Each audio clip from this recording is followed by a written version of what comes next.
Salut YouTube, on se retrouve aujourd'hui pour une nouvelle vidéo qui va être un point lecture et un point lecture qui sera le bilan du mois du comics auquel j'ai participé pendant tout le long du mois d'avril.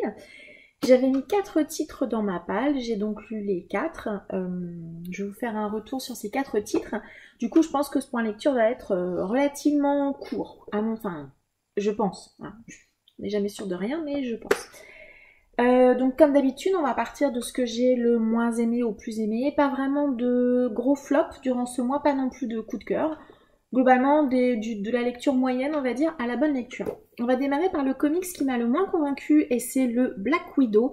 Donc, je rappelle, ces éditions-là, ce sont des éditions qui avaient été éditées chez Carrefour il y a peut-être 2 ans, quelque chose comme ça. Donc elles étaient sorties à petit prix, de 99, éditées par Panini.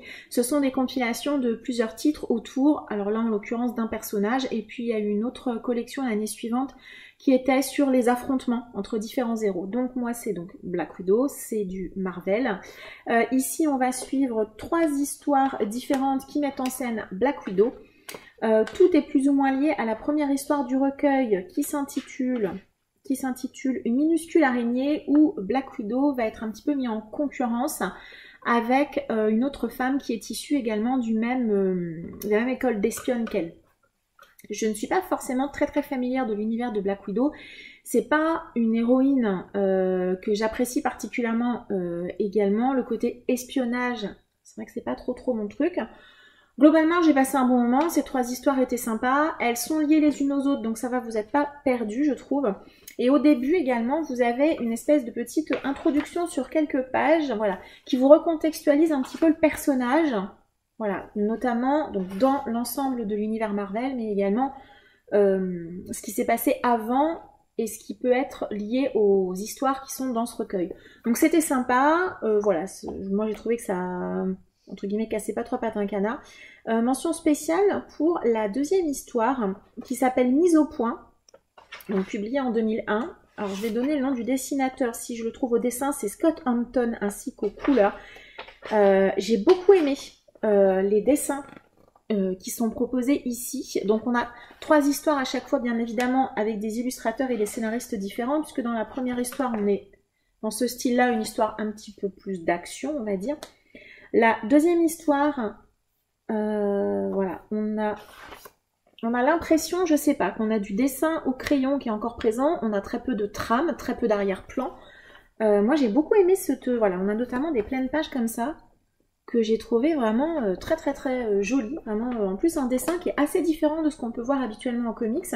Et puis une troisième histoire, avec une histoire un peu d'attaque nucléaire, en tout cas, voilà, qui s'appelle Une mort annoncée. Là, j'avoue qu'on a à la fois des dessins très classiques pour du comics et ensuite des flashbacks de Black Widow dans un style un petit peu vintage qui rappelle un peu la deuxième histoire. Voilà. J'avoue que celle que j'ai préférée, c'est la première et la deuxième principalement avec les dessins. Voilà, c'était un bon moment. Franchement, je suis pas sûre de le garder en mémoire très longtemps, mais en tout cas, sur l'instant, ça m'a fait passer un moment fort sympathique. Je suis très contente de l'avoir vu. Deuxième comics que j'ai lu et dans la même collection, c'était donc le Iron Man, donc issu de la même collection publiée chez Carrefour. Ici, alors on a 2 histoires. Donc la première, c'est Extremis. C'est ça. Et on a donc Extremis avec au scénario Warren Ellis et au dessin Adi Granov. Et on a une seconde histoire qui est beaucoup plus courte parce que Extremis prend la quasi-totalité du recueil. Et c'est très bien parce que clairement c'est l'histoire que j'ai préférée. Et la deuxième histoire s'intitule Demain de fer avec Stuart Moore au scénario et beaucoup trop de gens au dessin pour que je vous dise tous les noms. Donc Extremis, c'est a priori l'histoire qui a inspiré un des 3 films Iron Man. Il me semble que c'est le 3e, mais je suis pas certaine, mais il me semble que c'est le 3e. Donc ici, dans cette histoire-là, Tony Stark va être confronté un petit peu à quelque chose qu'il a fait dans son passé, et notamment à une arme qui est développée par une jeune femme qu'il avait rencontrée lors d'une de ses soirées de luxe, et ça va mettre en péril un petit peu toute l'humanité. puisque le virus qu'elle crée, qui s'appelle donc Extremis, il rend un petit peu les hommes à qui ce virus est injecté, il les transforme quasiment en bêtes, voilà, quasiment en bêtes. J'ai beaucoup aimé le dessin, vraiment, clairement, le dessin m'a vraiment beaucoup plu. Vraiment, j'ai beaucoup aimé le scénario. Alors, est-ce que c'était parce que ça m'a rappelé un des films d'Iron Man, alors même si c'est un petit peu différent, peut-être. En tout cas, moi, c'est vraiment l'histoire que j'ai préférée. Honnêtement, la deuxième histoire, j'ai commencé à la lire, j'en ai lu la moitié et je l'ai abandonnée. Elle ne m'a pas plu du tout.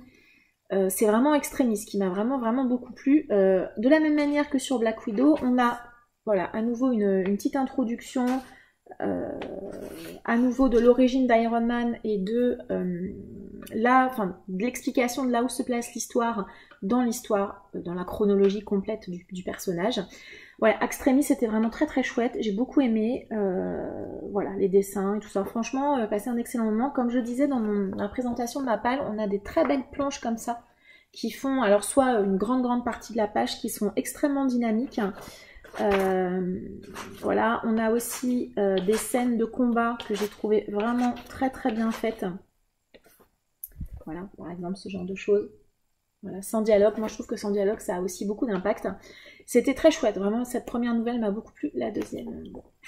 La deuxième, franchement, m'a pas plu. En plus, autant la première, vous pouvez la lire, je pense, hein, si vous connaissez pas particulièrement le personnage. Autant la deuxième, là, j'ai vraiment eu la sensation qu'il me manquait quand même un petit peu d'informations sur le personnage. Alors, il me semble que c'est au moment où Tony Stark dirige le Shield.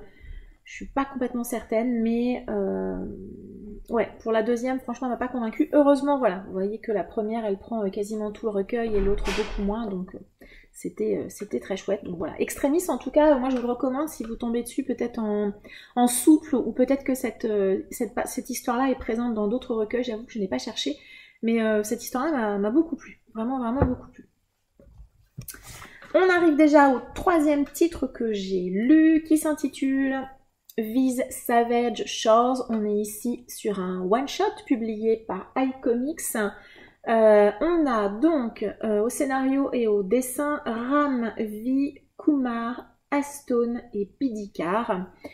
Donc ici on est dans un one-shot un petit peu creepy. Voilà, je m'attendais à quelque chose d'horrifique, c'était juste, enfin en tout cas moi j'ai trouvé que c'était juste creepy, ça m'a pas particulièrement fait peur.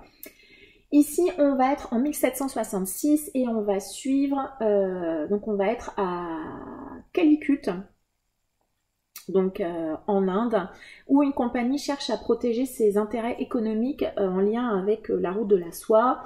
Une créature va embarquer sur un bateau au départ de Londres pour aller en Inde, et cette créature va faire quelque chose sur le bateau. Et ce qu'elle va faire sur le bateau va avoir des conséquences lors de son arrivée en Inde. Voilà, des conséquences assez importantes. Donc ici, on va avoir finalement plusieurs créatures légendaires qui vont s'affronter. On va y parler aussi voodoo, on va ici y parler monstres, démons, un petit peu de légendes, de monstres légendaires. Voilà, on va être plutôt sur cette catégorie-là.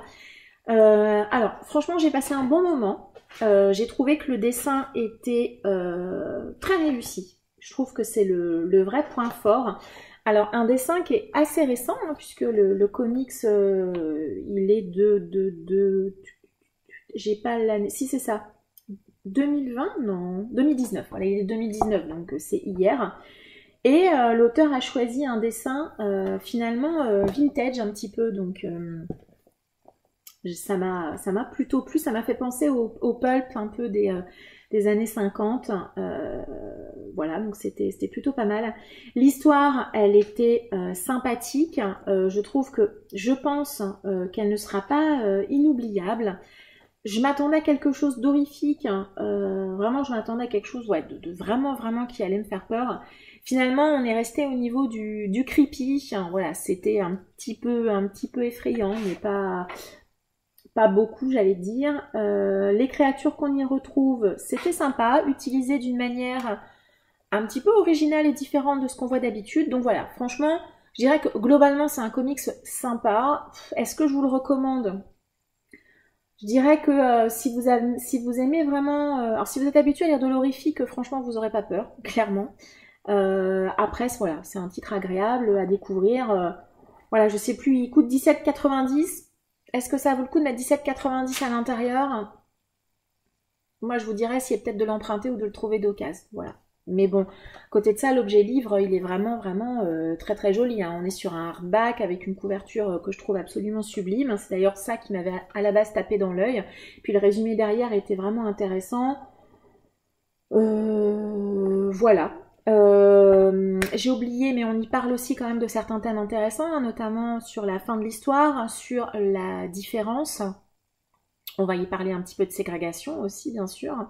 La différence, le respect des autres, de ce qui fait leur individualité.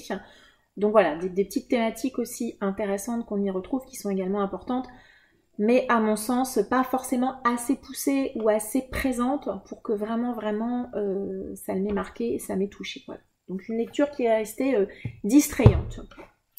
Et puis une autre lecture qui a été très agréable, voilà, également, pas un coup de cœur non plus, mais une très bonne lecture, et puis je suis contente de l'avoir découverte, parce qu'à mon sens, ça reste quand même un classique du comics, enfin en tout cas, dans mon esprit, c'est plus ou moins un classique que je me devais de lire. Il s'agit de Superman Red Son, donc c'est publié chez Urban Comics, DC Comics. C'était donc ces fameuses éditions à 4,90 qui étaient sorties l'année dernière. Pour info, si jamais vous l'ignorez, ils vont reconduire l'opération cette année, donc avant l'été. Voilà, je ne sais plus la date de mémoire, mais avant l'été, il y aura une nouvelle opération à 4,90 avec, je crois, beaucoup de titres de l'univers de Batman. Voilà, donc Superman Red Son, le pitch il est finalement assez simple. Ici, on imagine que la capsule qui contient le futur Superman n'atterrit pas aux États-Unis, mais elle atterrit en URSS. Que se serait-il passé si Superman avait été élevé en URSS et pas donc en URSS avec les valeurs du communisme et pas aux États-Unis avec les valeurs du capitalisme? On pourrait presque dire que c'est une uchronie dans le comics, c'est assez amusant, c'est un peu le concept du et si, que se serait-il passé et si, on est un petit peu dans ça. J'ai passé un très bon moment, voilà, clairement. J'ai beaucoup aimé l'histoire, j'ai beaucoup aimé les dessins, alors j'ai pas donné au dessin, on a, donc au scénario on a Mark Millar et au dessin on a Dave Johnson, Killian Plunkett et Jock. Voilà, les gens que je ne connais pas, il n'y a que l'auteur que je connaissais, Mark Millar. Donc au niveau du dessin, moi je trouve qu'à nouveau c'est du comics assez classique. Hein, voilà, j'ai pas remarqué de choses vraiment spécifiques. On a des scènes d'action, voilà, comme ça, qui sont plutôt bien faites, qui sont tout à fait lisibles. Ce n'est pas fouillis, c'est assez clair. La lecture, elle n'est pas, voilà, une très très jolie page comme ça. Voilà. Donc voilà, la lecture elle est claire, elle est fluide, on n'est pas embrouillé dans les dessins. Les scènes d'action également sont visibles, ce qui est bien aussi parce que parfois on peut être un peu perdu. Donc l'histoire en elle-même, on va suivre Superman sur une longue période jusqu'à une fin. J'ai beaucoup aimé la fin par contre, j'ai trouvé ça vraiment sympa et original. Dans ce comics, on a une deuxième petite histoire qui est qu'est-ce que la vérité. Ouais, celle-là m'a pas beaucoup plus plu. Et notamment également une histoire où Superman rencontre le Joker qui s'appelle La Valse des Pantins. Visuellement c'était intéressant parce que un petit peu plus carré, j'allais dire, que des dessins classiques. On a des formes un petit peu plus dures, un petit peu plus cassées.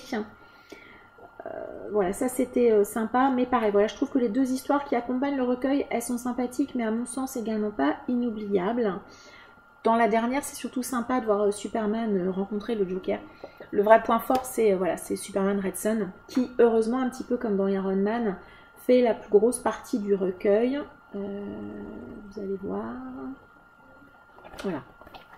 Toute cette partie-là, c'est Red Son, et là, ce sont deux petites nouvelles, on pourrait dire deux petites histoires bonus, qui m'ont... La première m'a pas beaucoup plu, la dernière, donc avec le Joker, est un petit peu plus sympathique, mais pareil, à mon sens, c'est pas inoubliable, malheureusement. Non, la vraie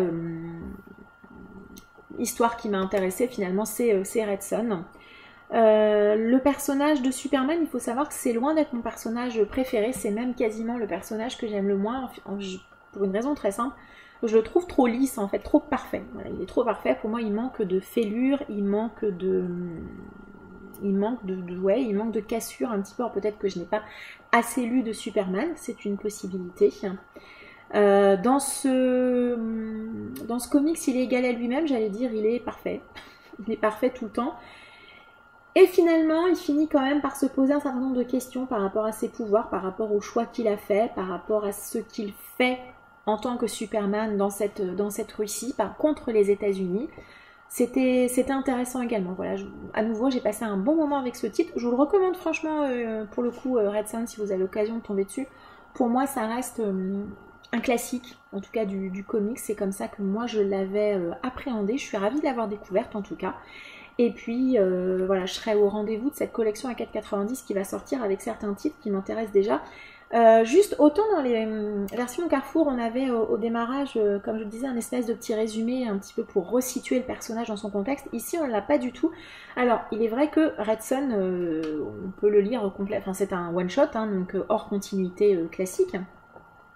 Par contre, notamment la première petite histoire, alors la deuxième, la valse des pentacles Joker, je ne suis pas sûre qu'elle s'insère dans une continuité, dans une histoire particulière. La première histoire qu'on a, par contre, je pense qu'elle est inscrite dans quelque chose, et je pense que ça aurait mérité peut-être une petite page, voilà, au démarrage d'explication, de contexte général, ça aurait pu être sympathique. En tout cas, pour moi, ça aurait apporté un plus. Voilà. Donc c'était les 4 comics que j'ai lus pendant ce mois du comic, je suis ravie d'y avoir participé. Dites-moi en commentaire si vous avez lu certains des titres dont je viens de parler, si vous êtes du même avis que moi ou pas du tout.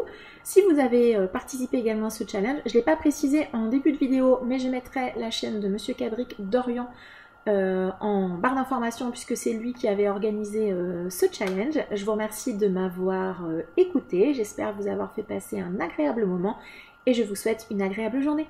À bientôt.